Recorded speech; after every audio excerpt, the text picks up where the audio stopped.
Hello guys, Indian council of agricultural research that is ICAR जो है अपना PG and PhD exam के लिए नोटिफिकेशन रिलीज़ कर दिया है। इसके बारे में आज हम कंप्लीट देखने वाले। तो जैसे कि आप देख सकते हैं, मैं NTA ICAR के वेबसाइट पे हूँ।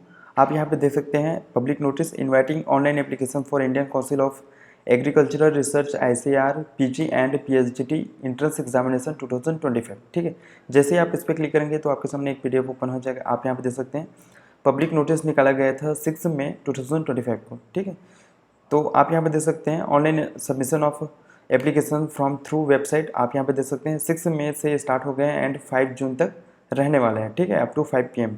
उसके बाद में last date for successful transaction of fee through credit card, debit card, net banking या फिर UPI आप यहाँ पे देख सकते हैं 5 जून अप टू 11:50 PM तक आप कर पाएंगे। ठीक है, correction in particular of application form on the website only, जिसमें रहने वाला है 7 जून टू 9 जून रहने वाला है। ठीक है, डेट ऑफ एग्ज़ाम रहने वाला है 3 जुलाई 2025। मोड ऑफ एग्ज़ाम रहने वाला है CBT mode, that is computer based test. And pattern of exam जो रहने वाला है objective type with multiple choice question. And medium रहने वाला है इंग्लिश ओनली। एंड ड्यूरेशन जो रहने वाला है 2 hours 120 मिनट्स। ठीक है, उसके बाद में हम फिर से वापस जाते हैं उसी पेज में और आपको जाना है information, then information bulletin for PhD। ठीक है, तो इस वीडियो में हम सिर्फ PhD के बारे में ही बात करने वाले हैं।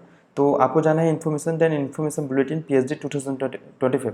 जैसे ही आप इस पर क्लिक करेंगे तो आपके सामने एक PDF ओपन हो जाएगा। आप यहाँ पे देख सकते हैं, तो इसको मैंने पहले से ओपन करके रखा है, तो मैं आपको वहाँ से दिखाता हूँ। ठीक है, तो आप यहाँ पे देख पाएंगे information bulletin for ICAR IACE JRF और SRF PhD 2025। ठीक है, तो आप यहाँ पे देख सकते हैं। उसके बाद में नेशनल टेस्टिंग एजेंसी के बारे में देख सकते हैं, vision, mission and core value. ठीक है, उसके बाद में आपको देखना है इंडेक्स, जिसमें कंटेंट्स वगैरह दिया हुआ है, जिसको मैं आगे एक्सप्लेन करने वाला हूँ। ठीक है, तो जैसे ही आप थोड़ा सा नीचे जाएंगे देन एब्रीविएशंस आप यहाँ पे देख सकते हैं।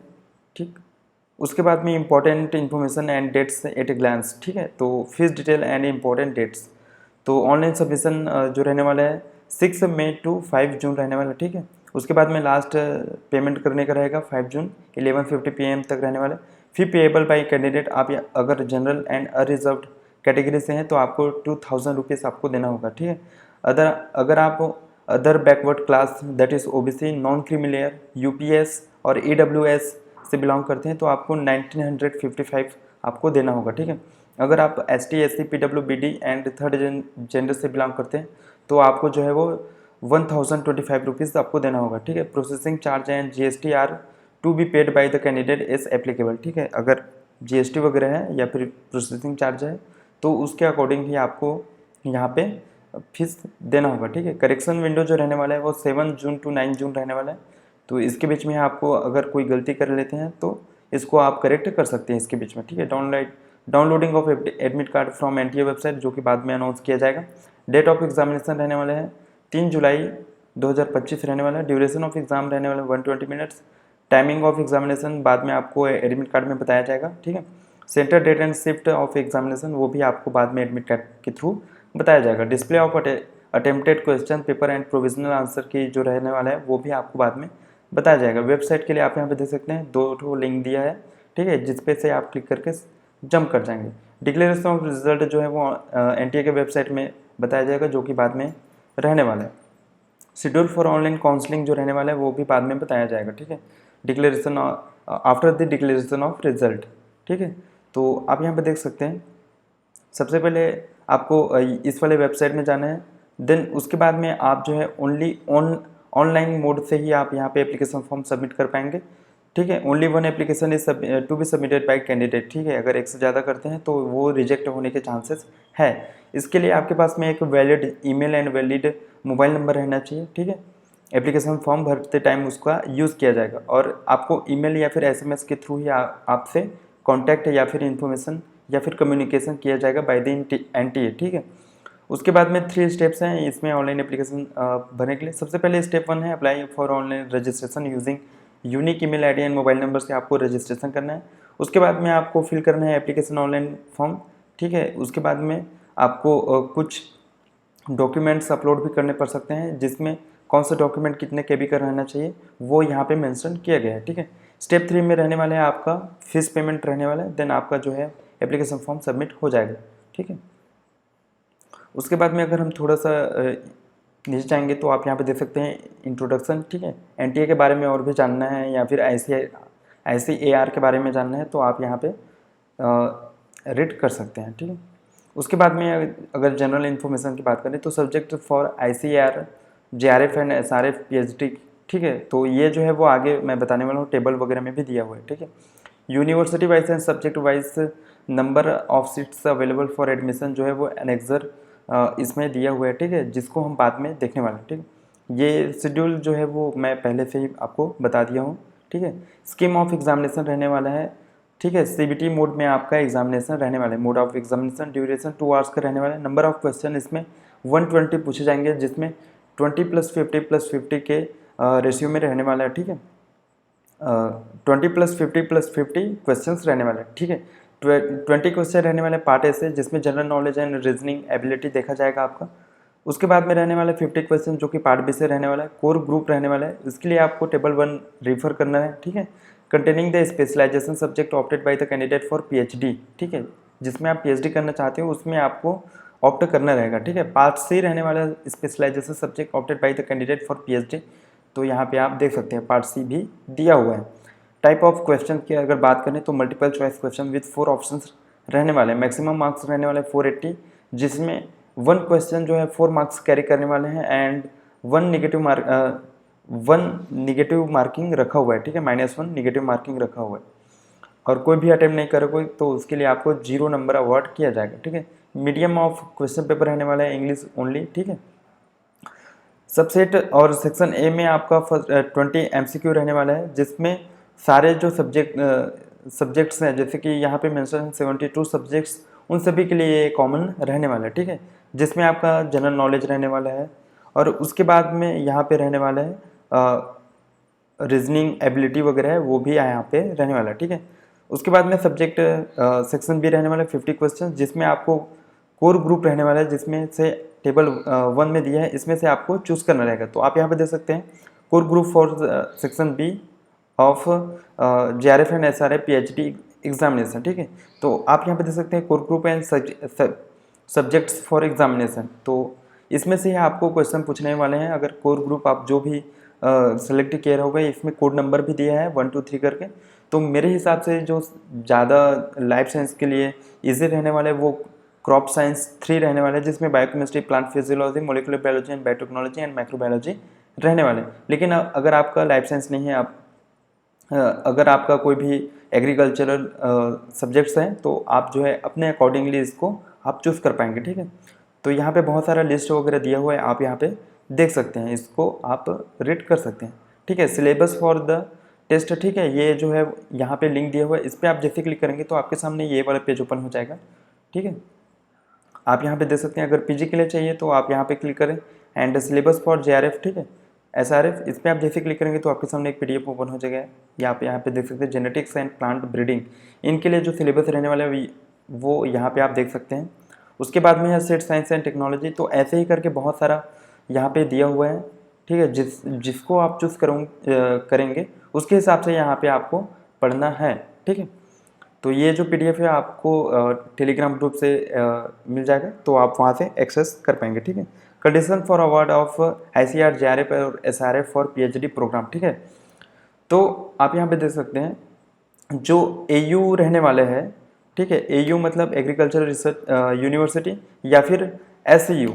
ठीक है, तो इन्हीं में अब आप जाएंगे पीएचडी करने के लिए, तभी आपको जो है यहाँ पे फेलोशिप मिलने वाला है। ठीक है, the fellowship will not be available for admission in any university other than AUs and mentioned above. ठीक है, मतलब यहाँ पे जो भी मेंशन्स वगैरह हैं, इन्हीं यूनिवर्सिटी में अगर आप जाते हैं तो आपको फेलोशिप मिलने वाला है, तो इसको आपको ध्यान में रखना है। ठीक है, declaration of ICAR, JRF, SRF, PhD will be normally for 3 years रहने वाला है, मतलब यहाँ पे आपको 3 ईयर्स तक फेलोशिप आपको मिलने वाला है। ठीक है, जिसमें फर्स्ट 2 ईयर्स आपको मिलने वाले 37,000 पर मंथ, उसके बाद में आपको 1 ईयर के लिए मिलने वाला है 42,000 पर मंथ मिलने वाला है। ठीक है, एसआरएफ मिलने वाला है। उसके बाद में आपको contingency grant of 10,000 rupees per year आपको मिलने वाला है, तो इसको भी आप यहाँ पे ध्यान रखेंगे।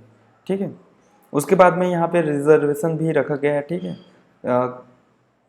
5% रिजर्वेशन इन PWBD कैंडिडेट के लिए है and ST SC general OBC candidate के लिए भी यहाँ पे गवर्नमेंट ऑफ इंडिया के हिसाब से रखा गया है, तो आप इसको रेट कर सकते हैं। उसके बाद में अगर थोड़ा सा आप जाएंगे तो provision for personal with benchmark disability, ठीक है, तो इसको जो है आप PWBD कैंडिडेट हैं उसको आप रीड कर सकते हैं।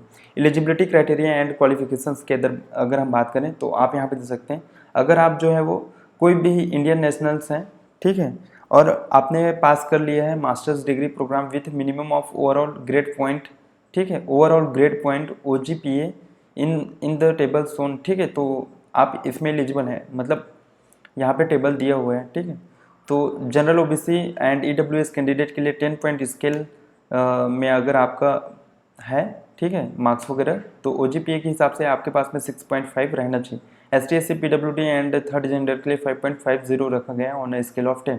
तो यहाँ पे जिस भी स्केल पे रखा गया है उसके हिसाब से यहाँ पे दिया हुआ है कट ऑफ, जिसके अबव आपका मार्क्स रहना चाहिए, या अगर आपका परसेंट में दिया है तो आप यहाँ पे दे सकते हैं जनरल OBC एंड EWS के लिए 60% मार्क्स चाहिए and ST SC PWBD and third gender के लिए 50% मार्क्स चाहिए रहेगा, ठीक है। In case of any degree from particular college और यूनिवर्सिटी जो कि रिकॉग्नाइज नहीं किया जाता है VCI और UGC के द्वारा, तो अगर आप यहाँ पे ज्वाइन वगैरह करते हैं तो ICAR जो है वो कोई भी रिस्पॉन्सिबल नहीं रहने वाला है admitting students of that college और university in the university is not willing to admit such candidates, ठीक है, तो आप यहाँ पे इसको देख सकते हैं। Candidates having bachelor degree with 3 years duration will not be considered for admission through PhD, ठीक है, तो आप यहाँ पे देख सकते हैं इन AUs under ICAR AU system accept in few courses IARA RI and NDRI for which is eligible criteria for concerned ICAR DU including admission of graduates having passed with 3 years degree would prevail for admission, ठीक है, मतलब यहाँ पे अगर 3 years का अगर bachelors हैं आपके पास में तो आप एलिजिबल नहीं है, लेकिन कुछ इंस्टीट्यूट जैसे कि IARI एंड NDRI में कुछ सब्जेक्ट्स हैं जिसमें जो है आप अगर किए हैं तो आप इसमें एलिजिबल हैं, ठीक है, तो यहाँ पे आप देख सकते हैं। उसके बाद में यहाँ पे अगर आपका परसेंट वगैरह देखा जाएगा तो इसमें कोई भी राउंडिंग ऑफ वगैरह नहीं होने वाला है। जैसे कि अगर किसी बच्चे का 49.99% मार्क्स है तो इसको 50% कंसिडर नहीं किया जाएगा, इसको आपको ध्यान में रखना है, ठीक है। उसके बाद में एलिजिबिलिटी क्वालिफिकेशन से मास्टर लेवल, ठीक है, जिसमें आपको यहाँ पे टेबल 3 दिया हुआ है, ठीक है, जिसमें से आपको पार्ट C में क्वेश्चन पूछे जाएंगे, ठीक है। Eligibility qualifications at masters level for PhD admission and award of JRF SRF PhD in different subjects and discipline, ठीक है, तो सब्जेक्ट ऑफ स्पेशलाइजेशन आप यहाँ पे देख सकते हैं and eligibility qualifications for SAUS CAUS and ICAR DUS master degree in, ठीक है, मास्टर डिग्री आपके पास में इसमें होना चाहिए, अगर आप कोड नंबर इसमें से अगर सेलेक्ट करते हैं तो मास्टर डिग्री आपके पास में होना चाहिए। एडिशनल क्वालिफिकेशंस भी मांगा है जो कि IARI एंड NDRI के से होना चाहिए, ठीक है, तो इसको जो है आप देख पाएंगे क्योंकि लिस्ट बहुत लंबा है, तो इसको जो है आप सब्जेक्ट वाइज अपना देख सकते हैं, ठीक है। तो यहाँ पे 72 सब्जेक्ट्स हैं जिसमें आप अपने जो PG है उसके हिसाब से इसको चूज करने वाले, ठीक है। It is the responsibility of the candidate to check his her eligibility with the concerned university at the time of counseling, ठीक है, तो जैसे ही काउंसलिंग होगा तो उस टाइम आपको जो है वो कंसर्न यूनिवर्सिटी है उसका एलिजिबिलिटी आपको देखना होगा, ठीक है। The candidate who have passed with 5 years integrated MSc degree programme are not eligible to seek admission to PhD degree programmes through this examination, ठीक है, मतलब अगर आपके पास में इंटीग्रेटेड MSc डिग्री है तो आप इसमें एलिजिबल नहीं है PhD करने के लिए इस एग्ज़ाम के थ्रू, तो इसको आप जो है ध्यान में रखने वाले, ठीक है। एज लिमिट यहाँ पे आप देख सकते हैं एटलीस्ट 20 years आपका होना चाहिए, ठीक है, इज ऑन 31 August 2025 के पहले, ठीक है। उसके बाद में यहाँ पे कोई भी मैक्सिमम एज लिमिट नहीं बोला है, ठीक है, और इसमें रिलैक्सेशन भी नहीं दिया गया है मिनिमम एज लिमिट में, तो इसको आपको ध्यान रखना है। सारे जो कैटेगरी हैं उसके लिए आपके पास में 20 years होना चाहिए। रजिस्ट्रेशन एंड एप्लीकेशन प्रोसेस की बात करें तो आपको रजिस्ट्रेशन जो है वो NTA के वेबसाइट से करना होगा, ठीक है। उसके पहले पहले आप यहाँ पे देख सकते हैं, it is the sole responsibility of candidates to ensure that he or she fulfil the specific eligibility into before filling up the online application form and appearing in examination. ठीक है, तो इसको आपको इंश्योर करना है। Examination आप यहाँ पे देख सकते हैं कैसे, the examination city centre once opted shall not be changed. ठीक है, मतलब आप जो है एक बार ही यहाँ पे ऑप्ट कर पाएंगे। Applying online and submission of application form, यहाँ पे 2 लिंक दिया हुआ है जिसमें से आप जा सकते हैं। ठीक है, उसके बाद में आप यहाँ पे देख सकते हैं keep following information ready before filling on application. ठीक है, तो ये सारा चीज़ आपके पास में डॉक्यूमेंट होना चाहिए बिफोर अप्लाई। ठीक है, replica of the application form. ठीक है, रेप्लिका जो है वो आगे दिखाया गया है कैसे रहने वाला है।